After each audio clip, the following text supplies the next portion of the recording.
뭐야. 무서워.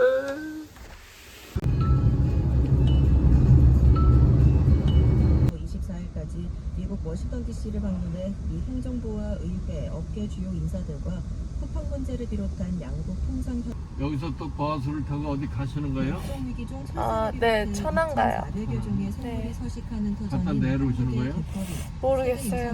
모르겠어요. 본가 가는 거라. 5일 부산 덱스코에서 열린 회의에서 한국의 갯벌 2단계 확대 등재를 결정했습니다. 감사합니다.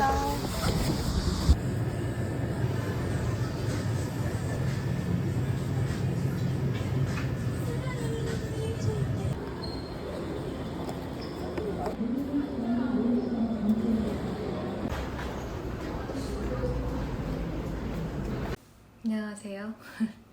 영상을 계속 올리고는 있었는데 막상 카메라를 켠 건 굉장히 오랜만이에요.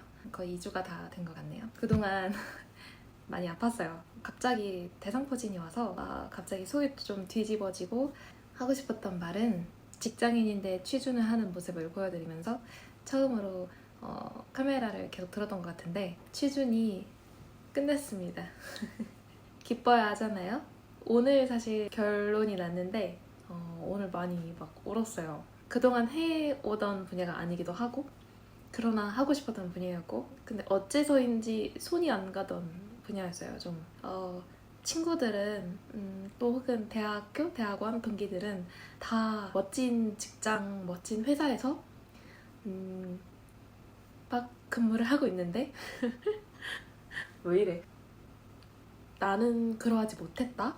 라는 생각이 좀 있었어요. 근데 친구가 만약에 이런 고민을 하고 있다면 왜 그런 걸 고민하냐라고 저도 얘기를 건넸을 텐데 막상 그게 당사자가 되니 이게 그 컨트롤이 쉽지 않더라고요. 근데 아무튼 저는 제가 정말 하고 싶었던 분야에서 일을 하게 되었기 때문에 되게 기쁜 마음으로 오늘을 추가를 해야 되는데 일이 좀 많았어요. 약간 여러 가지 감정이 드는 것 같아요.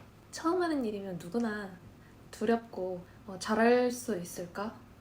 했다가 또 막 생각 못한 힘듦이 있으면 어떡하지? 근데 사실 그거 지나고 보면 당연한 거잖아요. 당연한 거고 두 번째로는 이렇게 아픈 상태에서 이 심신미약인 상태에서 판단을 하려니 잘 안 되더라고요. 머리로는 제가 생각했던 그림인데 몸이 너무 아프고 멘탈도 약해지다 보니 이게 맞나? 사람인데 막 이렇다 저렇다 어때? 그런 거 같지 않아? 막 이런 얘기를 하고 싶잖아요. 근데 그런 게 좀 없어서 혼자 고민하면 될 일을 걱정을 하는 약간 살짝 각이 지면 되는 일을 너무 모나게 만드는 시간이었던 것 같아요. 그다음에 세 번째는 별이 하나 지는 느낌이었어요. 별은 원래 지잖아요. 근데 저는 그렇게 생각했어요. 누구나 자기만의 우주 안에는 빛나는 별들이 굉장히 많은데 수명을 다하면 지듯이 언젠가는 보내줘야 되는 일, 보내줘야 하는 인연, 사람, 보내줘야 되는 꿈 그런 것들이 있잖아요. 저한테도 또 하나의 별이 지는 그런 느낌이었어요. 그래서 덕분에 새로운 별을 밝혔는데 어쩐지 그 떠나보내야 하는 그거에 좀 아쉬움을 느끼지 않았나 싶었어요. 근데 물론 새롭게 가기로 한 길이 늘 꿈꿔왔던 일이기 때문에 행복은 한데 아직 실감이 잘 안 나네요. 관성이라는 게 있잖아요. 그동안 해오던 것들, 익숙하던 것들을 끊어내야 하는 것도 결국에 나니까 그 작업이 녹록지는 않았던 것 같아요. 아팠고요. 저는 좀 멘탈로 뭐가 좀 스트레스나 압박이 오면 바로 몸이 아픈 스타일이라 몸이 아프다는 걸 제가 이번에 알고 아닌 줄 알았는데 진짜 힘들었구나 라는 거를 좀 역으로 알게 됐어요. 그래도 제가 인복이 진짜 많거든요. 주변에 좋은 사람들이 너무 많아요. 힘들었나 봐. 힘든 게 맞지. 저 오늘 사실 오후에 면접이 2개가 있었는데 어제 밤부터 몸살이랑 아무것도 못 먹어요. 다 이렇게 꾸역질을 계속하고 오늘 오전에도 그래서 그 스스로한테 너무 짜증이 나는 거예요. 아니 스트레스 받을 때마다 이러면 도대체 어떻게 할래 이러면서 근데 그렇다고 해서 제가 오늘 몸이 너무너무 안 좋아서라고 하기엔 이 기회를 이 기회가 2번은 안 올 것 같은 거예요. 그래서 이제 버티자. 오전에 가서 링거 수액을 맞고 막 흰죽을 2국자를 막 우겨 넣으면서 면접까지만 보자. 정말 왜 이러는 걸까요? 3시간만 버텨달라고 막 진짜 막 온갖 신에게 다 기도를 했어요. 다행히 오늘 본 것에서 같이 일해보면 좋을 것 같다라고 얘기를 해주셔서 생각지도 못했어가지고 선택지가 좀 있었는데 그 중에서 이성적으로 생각했을 때 가장 저한테 부합하고 내가 가장 잘할 수 있는 곳, 내가 가장 좋아하고 마음에 드는 곳, 좀 장기적으로 도모해볼 수 있겠다, 추가적인 그림을 그려볼 수도 있겠다라는 것을 선택을 했어요. 근데 물론 사람 마음 바뀌겠죠. 살짝 겁을 먹었는지 긴장감과 걱정이 막 엄습해 오더라고요. 근데 그런 상황에서 아까도 얘기했지만 막 제가 미주알 고주알만 얘기할 뭐가 없다 보니 라고 생각을 했는데 인복이 많은 아이였어. 정말 주변에 너무 좋은 친구, 언니, 오빠, 동생 정말 많은데 그 중에서도 제가 특히나 의지? 이건 의지라고 할 수 있어. 그 둘은 의지라고 할 수 있어. 의지를 하는 2 친구가 있어요. 그래서 연락을 했는데 오늘 계속 우네. DM이랑 카톡을 하는데 눈물이 나는 거예요. 곰곰이 생각해보니까 슬프고 무섭고 자식고가 아니라 그냥 힘들었던 것 같아. 근데 제가 막 대련 여행도 갔다 오고 그랬잖아요. 틈날 때 영상도 찍고 저 되게 바빴거든요. 프랑스어도 공부하고 영자 신문도 막 열심히 읽고 물론 취준도 중간에 계속 했고 그런 시간들이 스트레스를 안 받았어요. 저는 되게 건강하다고 생각을 했었거든요. 근데 내가 먹고 싶은 거 있으면 먹고 있고 사고 싶은 건 샀고 밥 걱정, 끼니 걱정 안 하고 있고 본가 내려가면은 맛있는 거 엄마 아빠가 해주시고 하니까. 근데 그래서 이거는 힘듦이 아니다. 이거는 힘듦이 돼서는 안 된다라는 그런 게 있었나 봐요. 그거를 계속 억누르다가 오늘 터진 게 아닐까라고 생각을 지금 하고 그렇게 생각이 되네요. 발진이 올라오는 거를 딱 확인한 아침에 제가 너무 화가 많이 났어요. 스스로한테. 나 지금 아프면 안 됐다고 하면서 며칠 아프고 말아야 되겠다 라고 생각하고 대상포진도 아픈데 안 아프다고 하고 다녔어요. 다행히 어려서인지 몰라도 몸은 조금 회복을 좀 빨리 했는데 멘탈한테 그 고통이 다 갔나 봐요. 친구들이 해준 말이 너무 좋은 거예요. 친구도 굉장히 다양한 경험을 많이 한 친구고 본인이 미처 말하지 못한 방황이나 이런 것도 굉장히 많았을 거 아니에요. 근데 나는 요즘 내가 이렇게 생각이 매번 바뀌기도 하는구나. 항상 달라지는구나. 다양한 경험으로 더 생각이 깊고 좋은 어른으로 성장하고 싶다 생각해. 이 세상에 정해진 답은 없어. 알지? 남이 보기에 좋은, 더 인정받는, 더 멋스러운 걸 찾기보다 내 마음의 소리에 집중하고 그걸 따라가는 게 진짜 내 삶이 아닐까 싶어. 얘기를 막 해줬는데 이걸 읽으면서도 제가 막 눈물이 줄줄줄줄 나는 거 있죠. 그리고 또 한 친구는 내 자존감 지킴이가 하나 있어. 언니를 많이 아끼는 나는 언니의 자존감이 많이 떨어진 것 같아서 그게 제일 속상해 하면서 그래서 제가 막 너를 만난 게 너무 행운이야 막 이런 얘기를 했었는데 나도 언니를 만나서 언니가 나를 믿고 기대줘서 너무 행운이야 막 이렇게 얘기를 해주니까 약간 너무 좋더라고요. 사실 이렇게 마음을 내어주는 친구들 언니, 오빠, 친구, 동생 정말 많은데 가족들도 뭐 당연한 거고 그건 뭐 당연한 거고 근데 나에서 기인한 미움들이 너무 많다 보니까 주변에 있는 소중한 인연들을 블러 처리할 만큼 잊게 할 만큼 너무 컸던 것 같아요. 근데 그런 셀프 미움 이제 그만할 때 됐잖아요. 그 4월 달에 진짜 들어가고 싶었던 곳이 있었는데 최종에서 떨어지고 나서 생각이 든 게 오히려 다행이다라는 생각이 들었어요. 그동안은 내 앞에 밥상에 반찬이 막 차려져 있으면 손을 뻗어서 닿을 수 있는 거리에 있는 반찬만 먹은 느낌이었어요. 원래 그런 애가 아니었는데 저는 노력에 한계를 두는 아이가 아니었는데 어느 순간부터 이 정도면 되지 않았나? 안 되면 스스로를 계속 탓하고 아직 부족한가? 회피 아닌 회피를 계속 했었던 것 같아요. 근데 그런 비겁한 마음, 아니란 마음을 내가 언제부터 이러고 있지라는 생각이 올해 초부터 좀 많이 들었고 진지하게 저의 인생과 진로에 대해서 좀 생각을 많이 했고 결과는 안 좋았지만 오히려 저한테 좋은 일이었어요. 그 4월 달에 가고 싶었던 곳을 떨어진 게 국제기구예요. 국제기구 본부에서 일을 할 수 있는 기회가 있어서 지원을 했는데 저는 오히려 약간 다행이라는 생각도 든 게 너무 그걸 가야 되겠다라는 생각으로만 점철되어 있었는데 뭔가 시야가 탁 트이고 내가 어떤 길을 가야 될지 내가 어떻게 주도적으로 내 인생을 디자인해 나가야 될지 다시 정신을 차리게 하는 계기였던 것 같아요. 그래서 그때 이후로 지금이 퇴사를 해야 되는 타이밍이다. 지금이 아니면 안 된다라는 생각이 들어서 그때 6월 달에 퇴사를 했고 정확히 2달이 됐어요. 저는 퇴사할 때 3개월 안에 만들겠다라고 생각을 했었거든요. 그래서 플랜 A, B, C, C.5까지 있었고 플랜 A는 사실 큰 기대를 안 했던 거라서 플랜 B가 성공을 했어요. 좋은 거 아닙니까?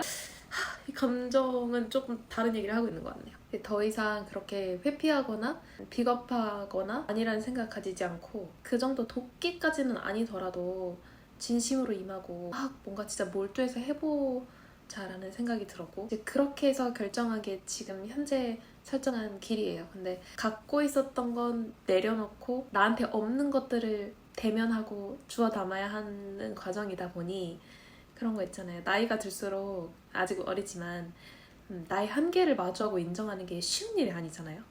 근데 그렇게 고되지만 저는 분명히 필요한 작업이었다고 생각을 하고 그게 지금이어서 다행이다 라는 생각도 좀 있어요. 왜 이렇게 막 감정이 북받치는지는 모르겠는데 하나밖에 없어. 근데 너무 힘들었던 거.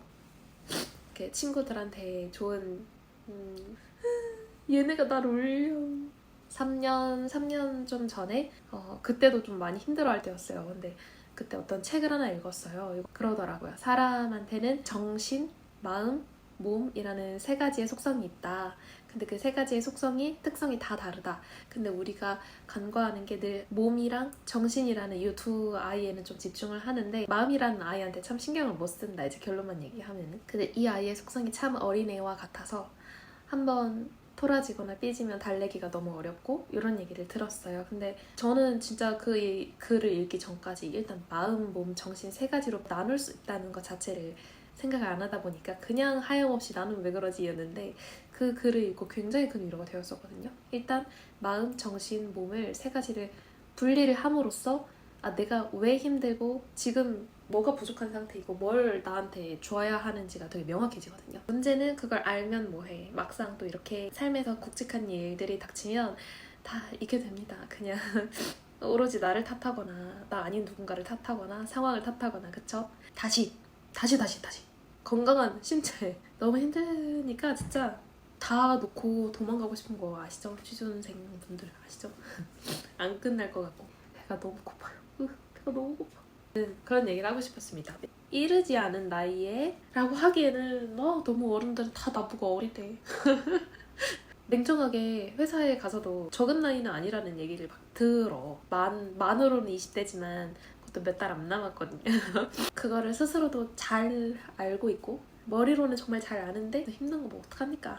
80살 할머니도 60대한테 청춘이라고 한다고 막 이런 얘기를 하는데 그런 분들 어른들이 보시면 얼마나 가능성밖에 없는 나이겠어요. 근데 자꾸 목이 매. 자신만의 다 때가 있다고 하잖아요. 근데 저는 자신만의 때도 있고 자기한테 가장 잘 어울리는 자리가 있다고 생각을 해요.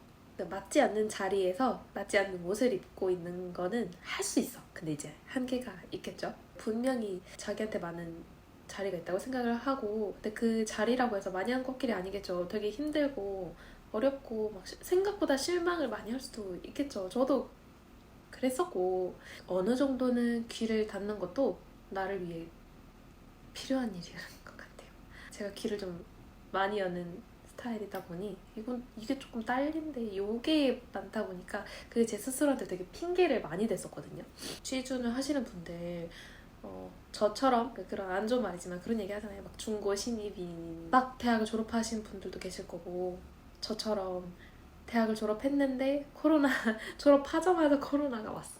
이제 그래서 힘든 시기를 겪은 분도 계실 거고 공부를 좀 더 오래 하시느라 기간이 길어진 분들도 계실 거고 혹은 뭐 건강상의 이유로 등등등 다양한 이유로 구직을 하시는 분들이 많을 거라고 생각해요. 근데 혹시나 힘들어하는 분이 계시다면 그리고 그 힘든 원인이 왠지 나인 것 같은 분들이 계시다면 나 스스로 나한테 맞는 자리가 다 있습니다. 어디에서는 어리다고 하고 어디에서는 나이가 너무 많다고 하고 하니까 그럴 때마다 꼭꼭꼭꼭 자신의 마음의 소리에 귀를 기울여 주셨으면 좋겠어요. 근데 저는 이게 그냥 되는 건 줄 알았어요. 내가 스스로한테 귀를 기울인다는 게 그냥 되는 건 줄 알았는데 되게 큰 노력이 필요하더라고요. 엄청 큰 에너지를 요하는 일이더라고요. 근데 그 에너지를 요하는 일이니 잘 먹어야 되고 운동도 열심히 해야 되고 내가 못하는 것들이지만 저도 이제 해보려고 합니다. 제가 썼던 글 중에 이런 부분이 있더라고요. 이 글을 읽는 당신은 참으로 당신을 사랑하는가? 참고로 나는 나를 사랑하라는 말을 온전히 이해한 적이 없었다. 그저 낯간지러웠다. 괜찮아지기 위해서는 엄청난 일탈과 과감한 투자 등등이 있어야 한다고 생각했고 나에겐 그런 시간과 돈과 여유가 없음을 탓했다. 족쇄에 묶인 책, 케이크와 소화제를 입에 우겨넣는 내 모습이 상상됐다. 징그럽고 기괴했다. 그냥 그 족쇄 하나만 풀어주면 될 것을. 족쇄를 푼 나의 이 다음 걸음은 여전히 그다지 자유로워 보이지 않으리라는 걸 알았다. 인간의 손에 자란 거북이는 끊임없이 뒤를 돌아보지만 또 인간의 도움을 받은 어떤 부엉이는 주변을 떠나지 못하고 맴돌지만 결국 거북이에겐 저 대양이, 부엉이에겐 우람한 숲이 제 집이다. 나는 결국 내게 어울리는 어떤 바다를, 숲을 찾지 않을까? 내가 있는 곳이 나와 어울리는 날이 오지 않겠는가? 더 이상 밤하늘을 보며 도와달라는 기도를 하거나 별을 이어 별자리를 찾는 게 유일한 탈출구였던 그 족쇄 같던 날들이 줄어가지 않겠는가? 1900년대 초 어느 한 시인의 고백처럼 나도 나에게 내미는 최초의 악수에 응해본다. 그 시인이 한없이 용감해 보였던 20살의 나는 30이 되어서야 멋쩍게 손 하나를 뻗어본다.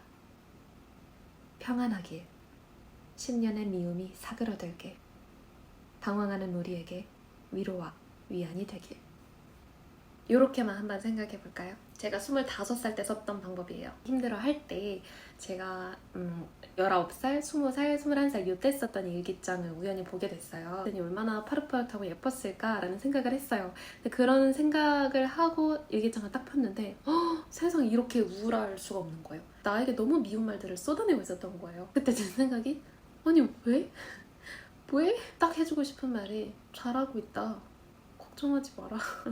이 한마디였거든요. 근데 그러면서 동시에 5년 뒤에 나인 30살의 나도 지금의 25살인 나한테 이런 말을 해주고 있지 않을까 하면서 되게 든든하고 큰 위로가 됐었어요. 그럼 또 5년 후인 40살, 40대가 된 나도 비슷한 얘기를 해주고 있지 않을까? 걱정하지 마라. 너 잘 살고 있다. 그러니까 혹시나 또 이렇게 많이 힘들어하고 계신 분들이 있다면 내가 5년 전에 나한테 돌아가면 어떤 얘기를 해줄지 5년 후에 나도 분명 나한테 그런 얘기를 해주고 있을 거야 라는 말이 좀 위로가 됐으면 좋겠어요. 밖에서 들어오는 거 말고 내 안에서 나가는 주파수에도 좀 맞춰보려고 조율을 잘 해보시고 나 스스로와 화해도 해보시고 하면서 이 어렵고 힘든 길 슬기롭게 지나가셨으면 좋겠습니다. 제가 뭐라고 하지만 저는 진짜 순수하게 저도 취준 많이 했거든요. 몇 시즌을 했는데 분명 다 지나가지 않겠습니까? 또 지나가 왔고 제가 채널명을 슬기로운 뚜뚜 색깔로 바꾼 것도 그거였어요. 슬기로워지고 싶었어요. 또 어떤 일이 언제 벌어질지 모르는 거 아니겠습니까? 잘 지나가실 겁니다. 우리 슬기롭게 또 헤쳐나가 봅시다. 저는 여기까지 하고 얼른 자러 가야겠네요.